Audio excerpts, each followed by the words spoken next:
Hi everyone, I hope all are fine. आज का जो हमारा प्रॉब्लम्स है वो बीएसटी का सेकंड प्रॉब्लम्स है, जिसमें हम बात करने वाले हैं एलिमेंट्स बिटवीन के एंड के टू। एलिमेंट्स बिटवीन के एंड के टू। आई होप कि आपको ये समझ में नहीं आएगा कि एलिमेंट्स बिटवीन के एंड के टू क्या है। कोई बात नहीं, पहले तो आप ये मेरी बात सुन लो यार, कि आप लोग चैनल को सब्सक्राइब नहीं कर रहे हो और मैं इतना इजी वे में आप लोगों को कंटेंट प्रोवाइड कर रहा हूँ यार, तो चैनल को सब्सक्राइब कर ले और ज्यादा से ज्यादा लोगों के साथ शेयर भी कर यार, ताकि उसे भी फायदा हो इस चैनल से। ठीक है, तो यार इतना तो हेल्प आप लोग कर ही सकते हो, क्योंकि आप लोगों के लिए मैं इतना जब इजी से इजी का जितना कॉन्सेप्ट हो सकता है उतना मैं प्रोवाइड करवाने का काम करता हूँ यार। जितना हमसे हो पा रहा है उतना मैं कोशिश कर रहा हूँ कि आपको इजी कॉन्सेप्ट दूं। तो आप लोगों का भी एक काम होता है यार, कि आप लोग चैनल को सब्सक्राइब करें, लाइक करें, कमेंट करें और दोस्तों के साथ शेयर भी करें यार। ठीक है, तो चलो यार, आप लोग आई होप कि कर ही दोगे। तो बात करते हैं यार एलिमेंट्स बिटवीन के एंड के टू के बारे में। तो पहले क्वेश्चन पढ़ते हैं, तब क्लियर होगा कि हमें कहना क्या चाह रहा है। ठीक है, बोल रहा है given given a binary search tree. आपको एक बाइनरी सर्च ट्री दिया हुआ है एंड टू इंटीजर्स वैल्यूज भी दिए हुए हैं, K1 एंड K2 के नाम से। Find and print the elements which are range K1 and K2। हमें क्या करना है, उस एलिमेंट्स को प्रिंट करवाना है जो किसके रेंज में आता हो, K1 और K2 के बीच के, K1 एंड K2 के बीच में जो रेंज आता हो, उस एलिमेंट्स को हमें प्रिंट करवाना है, बोथ इंक्लूसिव। That's great. फिर नीचे एक लाइन में बोल रहा है, बहुत बढ़िया पॉइंट बोल दे रहा है यार, इस चीज को नेगलेक्ट नहीं करना चाहिए। बोल रहा है print the elements in the increasing order. और जो आपको डेटा प्रिंट करवाना है, आप बोल दो डेटा, बोल दो एलिमेंट्स, बोल दो नोड, बोल दो, तीनों एक ही चीज है। ठीक है, तो अगर जो हमें एलिमेंट्स को प्रिंट करवाना है वो इंक्रीजिंग ऑर्डर में करवाना है। अब बाइनरी सर्च ट्री कैसा दिखेगा, तो आपको बाइनरी सर्च ट्री कुछ ऐसा दिखेगा। पहले सैंपल इनपुट इसका देखते हैं। ठीक है, एक्चुअली क्वेश्चन में क्या करना है, क्या बोला, एक आपको बाइनरी सर्च ट्री दिया हुआ है, मैंने इस ट्रीज को यहाँ पे इंप्लीमेंटेशन कर दिया, ट्रीज बना भी दिया, तो डोंट वरी, बहुत ही इजी होने वाला आपके लिए। ठीक है, तो एक ट्रीज दिया होगा बाइनरी सर्च ट्रीज, इसके अंदर दो वैल्यूज दिए होंगे, K1 के नाम से और K2 के नाम से। K1 और K2 के बीच में जो भी वैल्यूज आते हैं, इसके बीच में जो भी रेंज में इसके वैल्यूज आते हैं, इसके बीच में जो भी डिजिट्स आएंगे, उस डिजिट्स को, उस एलिमेंट्स को प्रिंट करवा देना है। इट मींस कि अगर 6 और 10 के बीच में कौन कौन से डिजिट्स आ सकते हैं, सिक्स जो है इसमें नोड होंगे, 6 और 10 के बीच में 7 आ सकते हैं, 8 आ सकता है, 9 आ सकता है और 10 भी आ सकता है, इक्वल भी हो सकता है वैल्यूज। ठीक है, इसमें ए भी क्लियर कर दिया, 6 आ सकता है, 7 आ सकता है, 8 आ सकता है, 9 आ सकता है, 10 आ सकता है, इसके बीच में तो यही एलिमेंट्स आ सकते हैं। बस इसी एलिमेंट को प्रिंट करवाना है जो इसके बीच में आता हो। अब नोड के अंदर ये ट्रेस कुछ ऐसा लुक लाइक, कुछ इसका स्ट्रक्चर कुछ ऐसा दिखेगा मेरे दोस्त।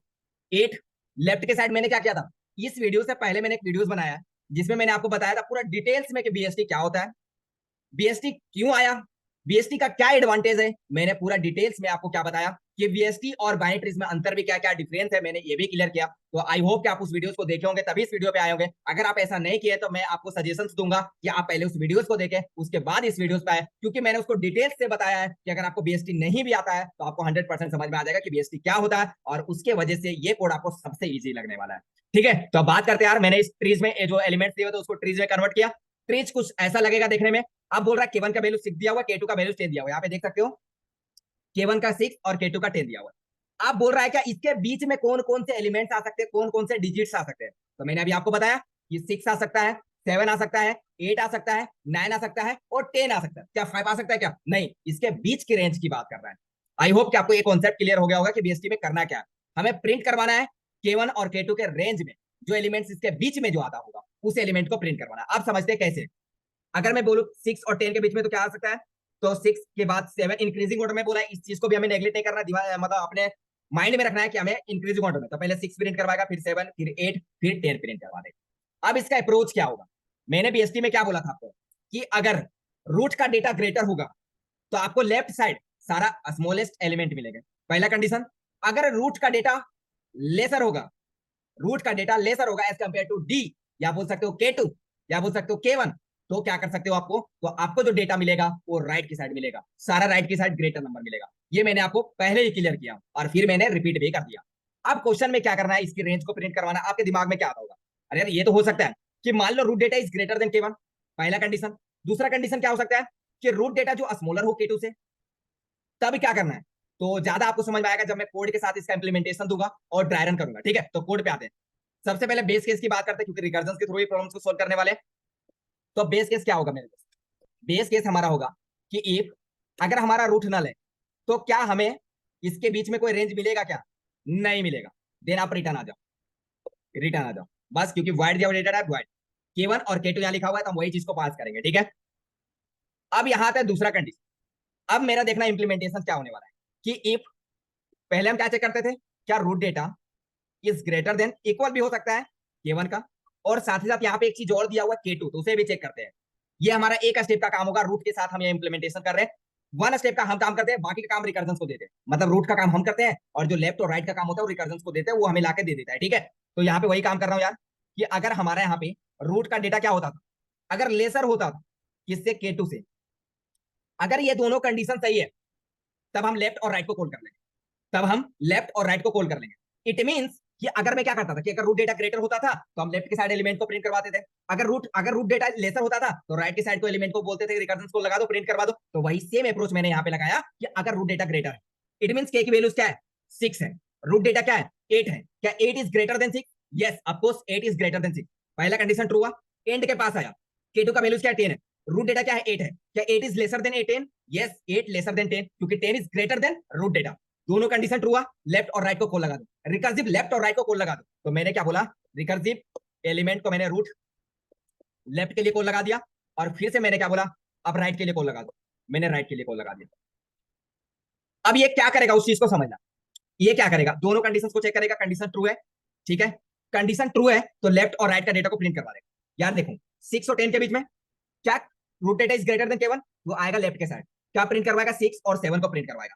अब ये जाएगा रिकर्सिव को कॉल करेगा तो राइट का डेटा क्या मिलेगा, इसको केवल 10 मिलेगा, लेकिन 8 कहां गया मेरे दोस्त, इस 8 को भी प्रिंट करवाना है, और हमें इंक्रीजिंग, ऐसा नहीं है कि पहले क्या करना, लेफ्ट को प्रिंट करवा दे फिर राइट को, फिर रूट डेटा को प्रिंट करवा देंगे हमारा काम हो जाएगा। नहीं, अगर मैं ऐसा करता हूं कि बाद में मैं रूट डेटा को प्रिंट करवाता हूं तो यहाँ पे क्या हो जाएगा, पहले 6, 7, 10 और 8 आ जाएगा, जो कि हमारा इंक्रीजिंग ऑर्डर में नहीं है। तो इसे मेंटेन करने के लिए मैं क्या करूंगा, इसके बीच में रूट डेटा को प्रिंट करवा दूंगा, हमारा काम हो जाएगा। देखो system out dot print L N करना, क्योंकि एक ही लाइन में हमें डेटा को प्रिंट करवाना है, तो अपने रूट डेटा को प्रिंट करवा दूंगा विथ स्पेस। क्यों कि देखो यहाँ पे एलिमेंट के बीच में क्या है, स्पेस है, तो हमें स्पेस भी देना होगा।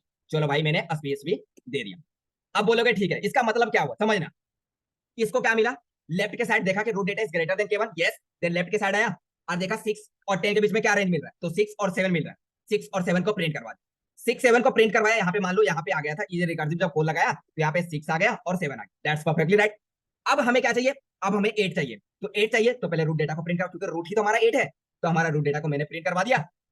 तब यहाँ पे क्या आ गया, 6 7, और अब क्या किया, रूट डेटा 8 प्रिंट करवा दिया। जब मैंने रिकर्सिव कॉल लगा दिया राइट के लिए तो क्या आ गया, 6 आ गया, 7 आ गया और 8 आ गया, और दूसरा क्या आ गया, 10 आ गया। अब बोलेगा डेटा तो पूरा प्रिंट हो गया, लेकिन कंडीशंस और हमें चेक करने की नीड पड़ेगी।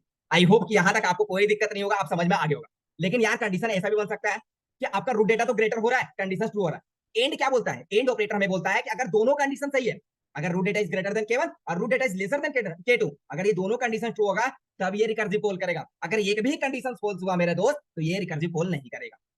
तो यहाँ पे कंडीशन ऐसा बन सकता है कि मान लो एलसी, कि मान लो यहाँ पे क्या हुआ कि अब एक कंडीशन फॉल्स हो गया, it means root data lesser than K2 नहीं है, ये कंडीशन फॉल्स हो गया। तो कंडीशन फॉल्स हुआ तो बोलेगा भाई आप K1 को चेक कर लो, तो मैं बोलूंगा रूट डेटा, अब यहाँ पे इसीलिए मैंने दोबारा कंडीशन को चेक किया कि अगर root data is greater than equal to K1 भी लिख सकते हो, ठीक है। अगर ऐसा है तो किधर चेक करो भाई, आप केवल लेफ्ट के साइड चेक करो, आपको दोनों नहीं चेक करना। यहाँ पे मैंने अगर दोनों कंडीशन ट्रू होता तो लेफ्ट और राइट दोनों को चेक करवा दिया, लेकिन यहाँ पे मैं एक का करके चेक करवाऊंगा। ऐसा क्यों कि मान हो सकता है कि दोनों में से एक कंडीशन फॉल्स हो, इसके लिए तो मैं क्या करूंगा, यहाँ पे रिकर्सिव कॉल लगा दूंगा एलिमेंट, और ये केवल लेफ्ट के लिए कॉल करेगा कि भैया आप लेफ्ट के लिए लाके हमें दे दो। लेकिन अगर एल्स ऐसा नहीं है तो आपको पता ही हम क्या करते थे, राइट के लिए कॉल लगा देते थे, तो एलिमेंट और राइट के लिए कॉल लगा देते, ठीक है। बस इतना सा अप्रोच हमें लगाना था और हमारा काम हो गया, हमारा डेटा भी क्या हो गया, प्रिंट हो गया। आपको देख सकते हो 6 7 8 10 भी आ चुका है। अगर ये दोनों कंडीशंस ट्रू होता है तो यहीं से हमारा काम हो जाएगा, लेकिन अगर एक भी कंडीशन फॉल्स होता है तो हमें ये कंडीशन से एक का करके इंप्लीमेंटेशन करनी पड़ेगी। तो आई होप कि आपको पूरा कॉन्सेप्ट क्लियर हो गया होगा। तो सबसे पहले कस्टम इनपुट चेक कर लेते हैं इसका, कि सारे टेस्ट केसेस पास हो रहे कि नहीं। तो देख सकते हो दोस्त सारे टेस्ट केसेस पास हो गए। सबमिट करके भी दिखा देता हूँ ताकि आपको और ज्यादा बिलीव हो कि हमारा कोड सही है। तो देख सकते हो सबमिट करने पे भी सारे टेस्ट केसेस पास हो गए। ये बहुत ही ज्यादा इजी, मैं जितना चाहता हूं यार उतना इजी कॉन्सेप्ट आपको देने का प्रयास करता हूं मेरे को, ताकि आपको 100% क्लैरिटी मिल सके। तो आज के लिए इतना ही, फिर मिलते हैं नेक्स्ट वीडियो में इसी तरह से इजी कॉन्सेप्ट के साथ मेरे दोस्त। जय हिंद, जय भारत।